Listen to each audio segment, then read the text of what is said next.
तर good morning मित्रांनो, सगळं बरं आहे ना? मी काय विचारतोय, सगळं बरंच असणार आहो. तर परत एकदा स्वागत आहे आपल्या ब्लॉगमध्ये. तर आजच्या दिवस मला एक सरप्राईजच भेटलं होतं, पण ते नंतर सांगतो. तर आपल्याला पहिली ट्रिप लागली होती पाषाणची, गेलो पाषाणला.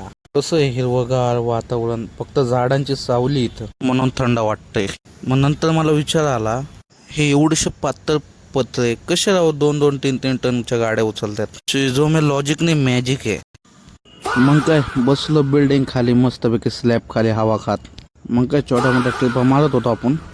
सरप्राईज हे होतं मित्रांनो आज आपल्यासाठी. आज मला भेटायला माझा भाऊ आला होता दौंडवरून, आकाशभाई. आकाश पण आपल्या इथंच राहिला होता पहिलं, पण काही कारणामुळे आता तो लांब गेला. आणि त्यांनी आणि मी 4.5 वर्ष सोबत काढलेलं. आणि हा माझा मित्र माझ्यासाठी मोठ्या भावापेक्षा कमी नाही. आणि त्याच्यासोबत अँडीबाई पण आला होता आमचा. आकाश शेठ माझी रिक्षा चालवत होते आणि अँडीबाई बुलेट बिलसिंग झाला होता. आणि मित्रांनो, आकाश माझा तो मित्र आहे ज्याच्यासोबत असताना म्हणजे मला फिलिंगच वेगळी येते. ते सांगता येणार नाही, कारण हिथं असताना तो प्रत्येक माझ्या वाईट काळात माझ्यासोबत उभा होता. मी आत्तापर्यंत ब्लॉग काढत होतो, मी कधीच कोणाला कॉल नाही केला, पण फक्त माझ्या आक्या बाईला करणार आम्ही. आणि आज अचानक येऊन मला सरप्राईज दिलं, याबद्दल धन्यवाद. कारण कामधंद्याच्या नादात तर दोघं एकमेकांना विसरूनच जातो म्हणा.